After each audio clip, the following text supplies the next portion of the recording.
মসজিদ ভাঙা হবেই, মসজিদ। অবৈধ মসজিদ থাকবে না। উন্নয়নের জন্য কোনো মসজিদ বাধা হতে পারে না। মুসলমানরা যতই গুন্ডাগিরি করতে যাক না কেন, তাদের গুরুত্ব না দিয়ে বরং সেটা ভাঙা পরিস্থিতি তৈরি করবে প্রশাসন। আর এই বার্তা পেয়ে গিয়েছে মুসলমান সমাজ, তাই তাদের নেতারা এখন ল্যাজ গুটিয়ে পালাতে শুরু করেছে। তারা ভুলে গিয়েছিল যেখানে বাম বা মমতা বন্দ্যোপাধ্যায়ের সরকার আর নেই, আর অন্যায় করা যাবে না। তাই তাদের মুসলিমদের দাপটের দিন যে শেষ, তার প্রমাণও হাতে নাতে মিলে গেছে। এই বাংলায় আর চলবে না। ভয়ে জুজু হয়ে গিয়েছে সব, আরো জুজু হয়ে থাকতে হবে। এই প্রতিবেদন যদি ভালো লাগে অবশ্যই সাবস্ক্রাইব করবেন পিনাক কি বলছে। যারা নতুন তারা তো সাবস্ক্রাইব করবেনই, আর যারা নিয়মিত ভিডিও দেখেন কিন্তু এখনো সাবস্ক্রাইব করেননি, সম্পূর্ণ বিনামূল্যে এই প্রতিবেদনের নিচেই সাবস্ক্রাইব লেখা যে জায়গাটি রয়েছে সেখানে আঙুল ছোঁয়ান। মসজিদ ওহি রহেঙ্গে, এইসব বলা সাম্প্রদায়িক মুসলমানদের এবার কি হতে চলেছে আর কিসের ভয়ে তারা ল্যাজ গুটিয়ে পালাচ্ছে সেটা জানতে দেখুন ও শুনুন পিনাক কি বলছে। Journalism for Bharat. কলকাতা বিমানবন্দর আমরা যেটাকে জানি নেতাজি সুভাষচন্দ্র বোস আন্তর্জাতিক বিমানবন্দর নামে, শুধু দেশের মধ্যে নয়, আন্তর্জাতিক বিমান ওঠানামা করে এখান থেকে।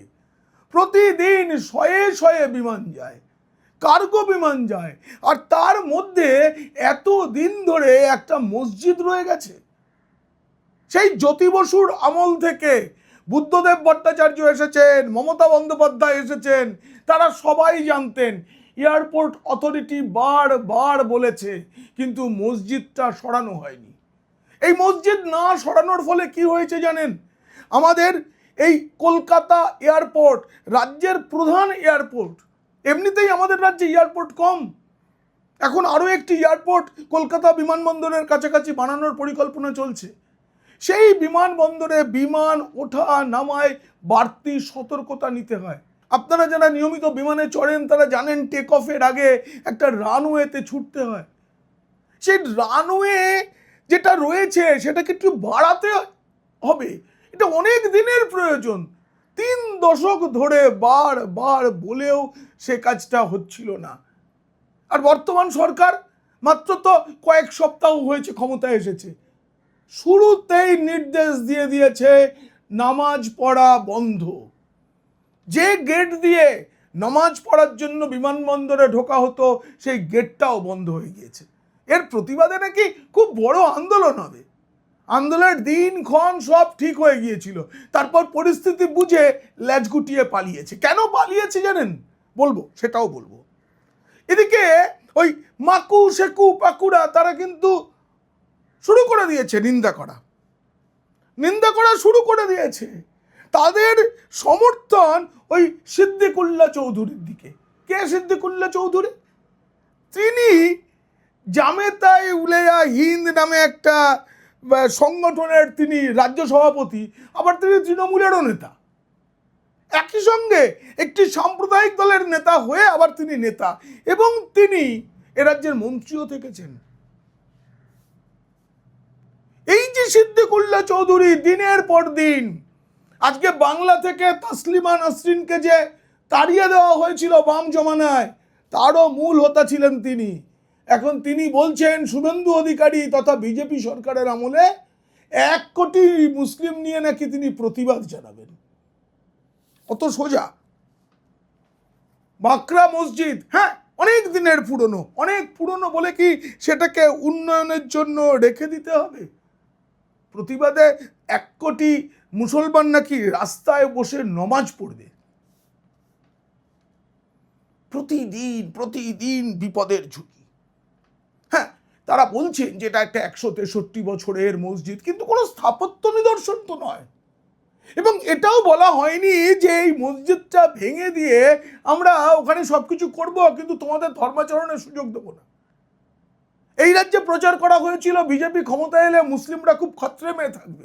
কোথাও কেউ খতরে মেয়ে নেই। অভিযুক্ত দোষীদের কথা আলাদা। বলা হয়েছে যে বিকল্প জায়গা দেওয়া হবে, তারপরেও এই প্রতিবাদ। অথচ কেউ বুঝছেন না সেকেন্ডারি রানওয়ে যেটা রয়েছে তার খুব কাছে যেটুকু জায়গা অতিরিক্ত রেখে দেওয়া দরকার যাতে দুর্ঘটনা না হয়, তার চেয়ে বেশি। আর শেকুমাকু পাকুড়া বলছে রাজ্যের উন্নয়ন না করে তো ওখানে মসজিদ ভাঙতে যাওয়া হচ্ছে। আরে উন্নয়নের জন্যই তো এই যে তৃণমূলের সব বড় বড় মাথারা জেলে ঢুকছে, সেটাও উন্নয়নের জন্য। এই মসজিদটা ভাঙা দরকার, সেটাও উন্নয়নের জন্য। আর উন্নয়নের কথা বলবো, এই তো বাঁকুড়ার মেজিয়ায় নতুন ইস্পাত শিল্প কারখানার সম্প্রসারণের শিলান্যাস হয়ে গেল। অনেক দিন আগে আমি বলেছিলাম, যেদিন এই রাজ্যে শুভেন্দু অধিকারী মুখ্যমন্ত্রী হিসেবে শপথ নিলেন তার পরের দিনই আমি বলেছিলাম শ্যাম স্টিল রেডি হয়ে রয়েছে। এই রাজ্যে তারা বিপুল বিনিয়োগ করতে চায়, কমপক্ষে 20,000 চাকরি হবে এমন বিনিয়োগ করতে চায়। আমি বলেছিলাম একটা প্রতিবেদনে, সেটা সত্য হয়ে গেল। শ্যাম স্টিল এসে গেল। গত সপ্তাহে কথা হয়েছিল যে ক্ষমতায় আসার পরে পরে ডানকুনিতে হুঁশিয়ারি শিল্প হবে। ইতিমধ্যেই লাক্সকোজির কারখানার শিলান্যাস হয়ে গিয়েছে। ভারতের অন্যতম বড় হুঁশিয়ারি শিল্প হচ্ছে লাক্সকোজি। তাদের ভূমিপূজন হয়ে গেছে। 15,000 কোটি টাকার সম্প্রসারণ হবে। শিল্পমন্ত্রী তাপস রায় তিনিও মুখ্যমন্ত্রীর সঙ্গে গিয়েছিলেন এই দু জায়গায়। যদি এই যে এই কাজটা যদি হয়ে যায়, কত মানুষ চাকরি পাবে জানেন? 75,000 জন। 75,000 মানুষের অন্ন সংস্থান হবে, মানে 75,000 পরিবার বাঁচবে। বর্তমান সরকার পশ্চিমবঙ্গে শিল্প পরিকাঠামোয় আমূল পরিবর্তন আনতে চায় বলে মুখ্যমন্ত্রী শুভেন্দু অধিকারী বলেছেন। আর মজার বিষয়, আমূল পরিবর্তন যে আসছে তার একটা বড় বিষয়, আমূলের দই কারখানা এই রাজ্যে শুরু হয়ে গেল। খুব তাড়াতাড়ি দেখবেন প্রোডাকশন শুরু হবে, প্রচুর কর্মসংস্থান হবে। এই রাজ্যের গোপালকরা তাদের দুধের উপযুক্ত দাম পাবেন। একটা জিনিস মনে রাখতে হবে, এবার যদি রাজ্যে পরিবর্তন না হতো তাহলে যেমন এই রাজ্যটা পশ্চিম বাংলাদেশ হতো, ঠিক তেমন করে এই যেসব শিল্পপতিরা এখানে রয়েছেন তারাও ওড়িশা, ঝাড়খণ্ড, বিহার, উত্তরপ্রদেশ এসব জায়গায় চলে যেত। বাঙালি বেঁচে গেছে, বাঙালি বেঁচে গেছে, তাই বিনিয়োগকারীরা আসতে শুরু করেছে। দেখুন, এই সরকার শপথ নেয় কবে? ব্রিগেডে নরেন্দ্র মোদী প্রধানমন্ত্রী এসেছিলেন, শুভেন্দু অধিকারী শপথ নিয়েছিলেন 9 মে। তারপরে 11ই মে ছিল সরকারের প্রথম কাজের দিন। আর সেটা যদি হিসেব করা হয়, এখনো পর্যন্ত সরকারের বয়স হচ্ছে 9 সপ্তাহ। এই 9 সপ্তাহে যা যা কাজ হয়েছে, ভারতে কোনোদিনও কোনো সরকারের এত দ্রুত এত পদক্ষেপের নজির নেই। এই সার্টিফিকেটটা দিয়েছেন কেন্দ্রীয় স্বরাষ্ট্রমন্ত্রী অমিত শাহ। শিল্প পুনরুদ্ধারের জন্য যা যা পদক্ষেপ করা হয়েছে সেটাও অতীতে হয়নি। নবান্নে একের পর এক শিল্প সংস্থার সঙ্গে বৈঠক চলছে।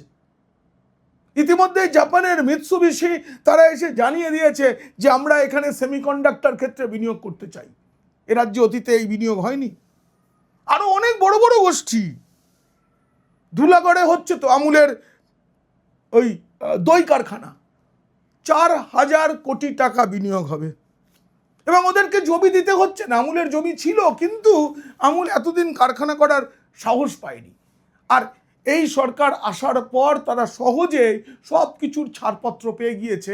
আগের সরকার ছাড়পত্র আটকে রেখেছিল। কেন বলুন তো? আমুল গুজরাটের সংস্থা বলে। এই যে বহিরাগত বলা হতো, তার ফলে অন্য রাজ্যের শিল্পপতিরাও এখানে আসতে ভয় পেতেন, সেই ভয় কেটে গিয়ে ভরসা এসেছে।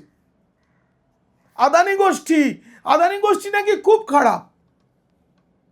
আমাদের আগের মুখ্যমন্ত্রী, গর্বের মুখ্যমন্ত্রী, সততার প্রতীক, আসলে সততার, যিনি চলে যাওয়ার পর সবাই বলছে রাজ্যে ডাইনিতন্ত্রের অবসান হয়েছে, তার সঙ্গে আদানিরা বৈঠক করেছেন, কিন্তু বৈঠকের পরেও তারা বিনিয়োগের সাহস দেখায়নি। তারা তো সেই কবে থেকে মন্দারমণিতে বন্দর বানানোর জন্য কথাবার্তা বলেছিল, তারা জানিয়েছিল ওখানে সম্ভব না, অন্য একটা জায়গা দিন, দেওয়া হয়নি। এখন ঠিক হয়ে গেছে, দাদন পাত্রবাড়ে বন্দর হচ্ছে, গভীর সমুদ্র বন্দর।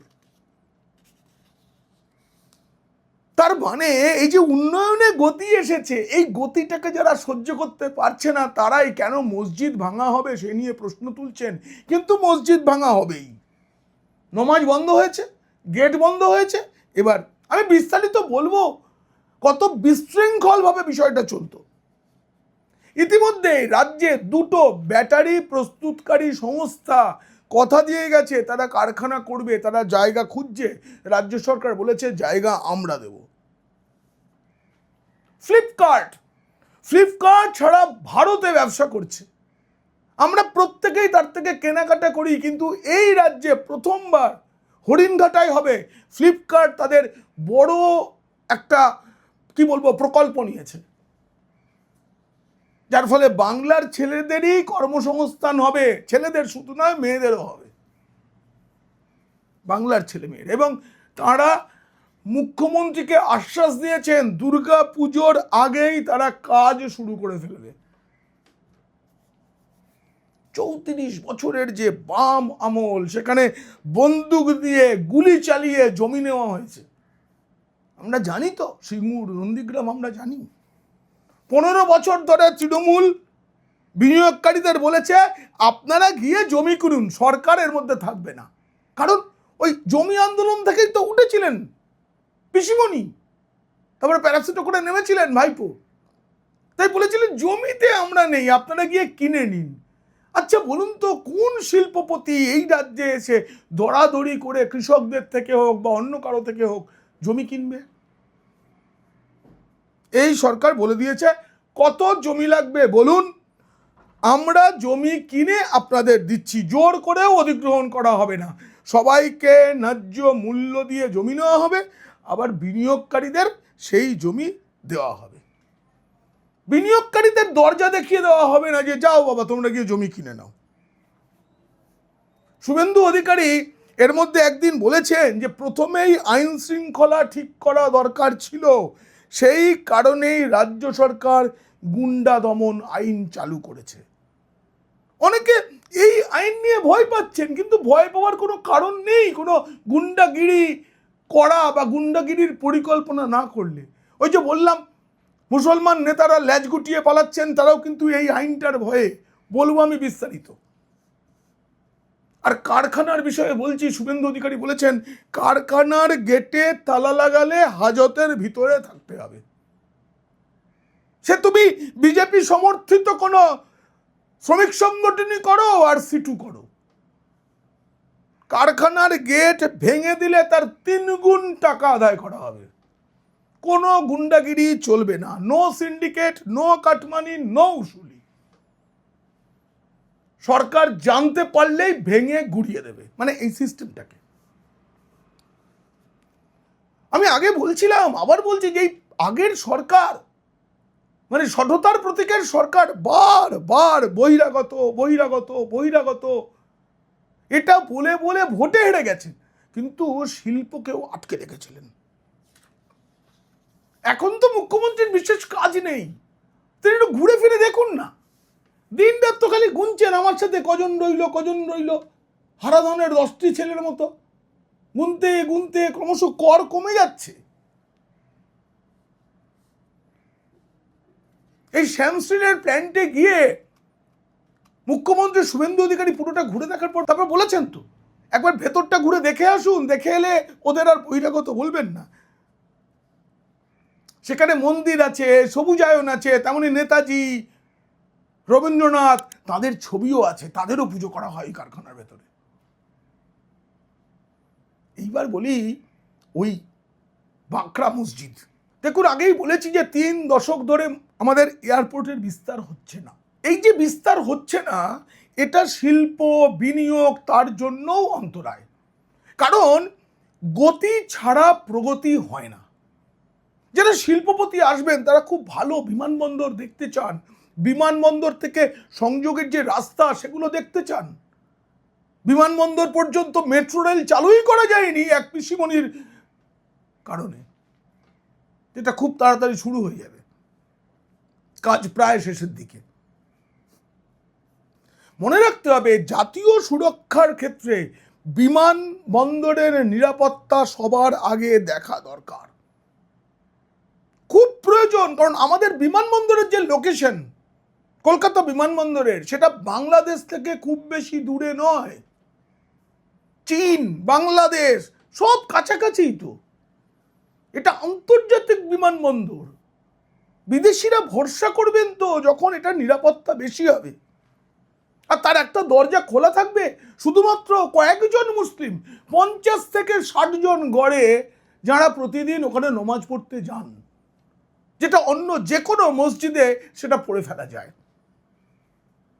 ধর্ম পালনে তো কাউকে বাধা দেওয়া হচ্ছে না, কিন্তু ওই মসজিদটা থাকার ফলে আমরা জানি তো এই মসজিদে ঢোকার নিয়ম কি জানেন? 7 নম্বর গেটের কাছে আধার কার্ড, যে আধার কার্ডে জালির শেষ নেই, দিয়ে একটা টোকেন পাওয়া যায়, টোকেন দিয়ে 7 নম্বর গেট পার হওয়া, কোনো চেকিংয়ের ব্যবস্থা নেই, মানে করায়নি, এতদিনের সরকার করতে দেয়নি। আর এয়ারপোর্ট অথরিটি নিজের থেকে কিছু করতে পারে না রাজ্য সরকার না চাইলে। ওখানে তাদের জন্য এসি বাস দাঁড়িয়ে থাকে, তারা ওই টোকেন দিয়ে বাসে ওঠেন, বাসে উঠে মসজিদ অব্দি যান। যেমন করে বিমানবন্দরে অনেক সময় বিমান ধরার সময় বা বিমান থেকে নেমে বন্দরে চলে আসার জন্য বাসে চাপতে হয়, ওরকম বাসের ব্যবস্থা রাখতে হয়। এ নিয়ে এয়ারপোর্ট অথরিটি বারবার বলেছে এটা খুব নিরাপত্তার জন্য। দেখুন এখানে আমাদের দেশে এইভাবে সন্ত্রাসবাদীদের ঢুকে পড়ার নজির তো কম নয়। ঈশ্বরের অশেষ কৃপা যে কোনোদিনও এখনো পর্যন্ত কলকাতা বিমানবন্দরে সেরকম নাশকতামূলক কাজ কিছু ঘটেনি। তার কারণটা হচ্ছে চিরকাল সন্ত্রাসবাদীরা পশ্চিমবঙ্গকে সেফ প্যাসেজ মনে করেছে। সেফ প্যাসেজ মনে করার কারণে পশ্চিমবঙ্গে বড় ধরনের নাশকতার কাজ তারা করেনি। তারা এটাকে যাতায়াতের রাস্তা হিসেবে সেফ রাখতে চেয়েছে, কারণ একবার এখানে কিছু হলে তাদের যাতায়াতের রাস্তাটা বন্ধ হয়ে যাবে। ঈশ্বরের কৃপা নয়, এটা সন্ত্রাসবাদীদের পরিকল্পিত কাজ। এখানে অবৈধ মাদ্রাসা বানিয়ে সেখানে জামাতিরা প্রশিক্ষণ দিতে পারে, মানে পেরেছে এতকাল। এখানে অনেক কিছু করা যায়, এখান দিয়ে জাল টাকার কারবার, নারী পাচার, সব কিছু এই রাজ্য দিয়ে করা যায়। এটা বিশ্বাস তৈরি হয়ে গিয়েছিল। উত্তর 24 পরগনা, দক্ষিণ 24 পরগনা দুটোই তৃণমূলের একেবারে। আর সেই জমিদারি তৃণমূলের রয়েছে বলে জলপথে বা স্থলপথে বাংলাকে ব্যবহার করা হয়েছে অন্য রাজ্যে যাওয়ার জন্য।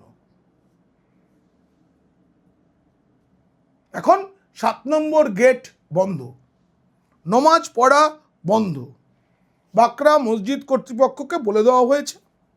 আর এটা নিয়েই তো ওই মসজিদ কমিটির সভাপতি, তিনি অনেক কিছুর সভাপতি, সিদ্দিকুল্লাহ চৌধুরী, দাড়িতে হাত বোলাতে বোলাতে তিনি অনেক হুমকি দিয়েছেন এতকাল, কিন্তু ভুলে গেছেন।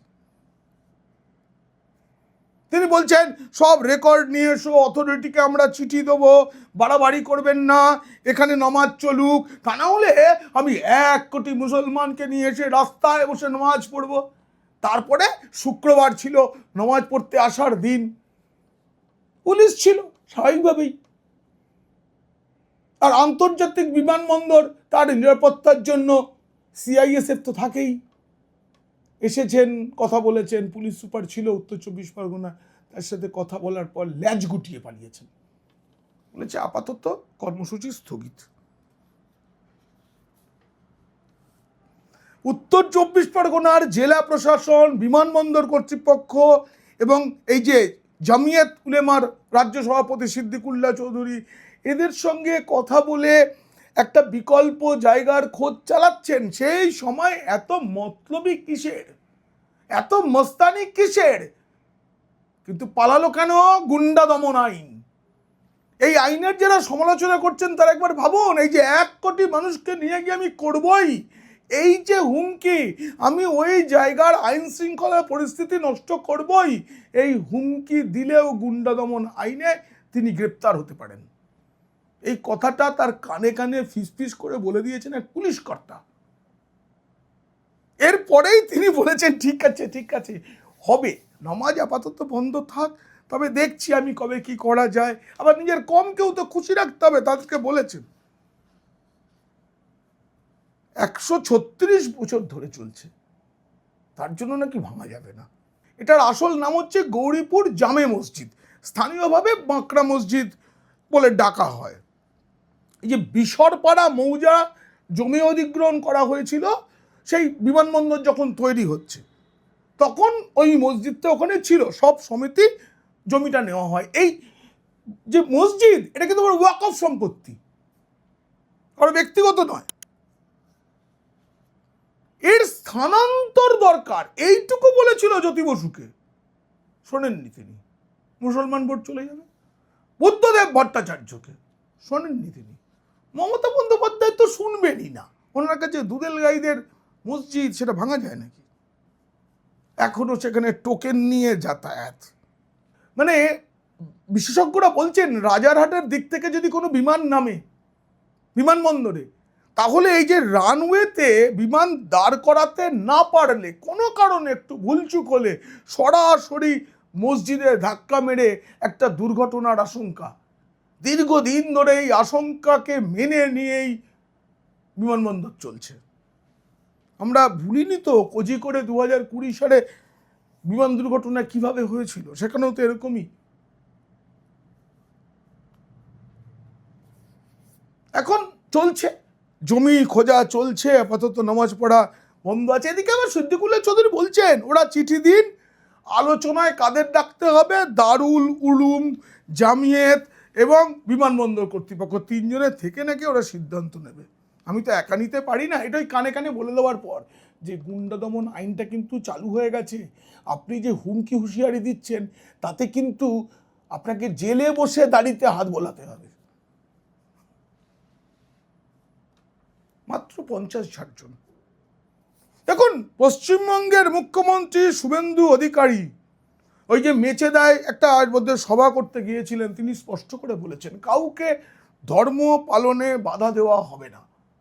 কিন্তু কলকাতা বিমানবন্দরের যে অবস্থান, তার আন্তর্জাতিক গুরুত্ব, সেটা মাথায় রেখেই এভাবে মসজিদ খুলে রাখা যায় না। আরো বড় কথা, আমি বলছি কোনো সরকারি জমিতে মসজিদ থাকা উচিত নয়।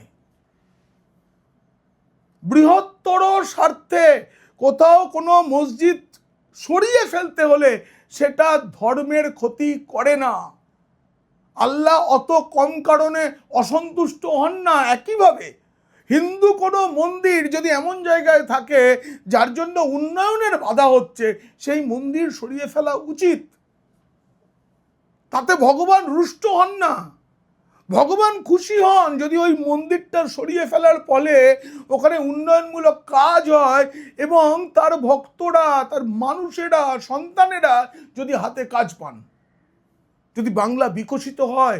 মনে রাখতে হবে এই বাংলা কিন্তু দেবদেবীদের রাজ্য। এই রাজ্যে মা দুর্গা কন্যা হয়ে আসেন। তাই শুধু কৃপা নয়, ভালোবাসা আছে। সেই ভালোবাসা নিয়েই উন্নয়নের কাজে এগোতে হবে। এই প্রতিবেদন কেমন লাগলো জানিয়ে অবশ্যই মন্তব্য করবেন। সেই সঙ্গে বলি, আপনাদের চোখে যদি এরকম পড়ে কোথাও কোনো উন্নয়নের কাজ, কোনো ধর্মীয় স্থান বা অন্য কিছুর জন্য যদি বাধামূলক হয়ে উঠছে, তার জন্য মানুষকে বোঝান, এখানেও জানান কমেন্ট করে কোথায় কোথায় কি বাধা। এই প্রতিবেদন ভালো লাগলে বন্ধুদের, খারাপ লাগলে শত্রুদের শেয়ার করুন। আপনারা খুব খুব ভালো থাকবেন। ভারত মাতা কি জয়।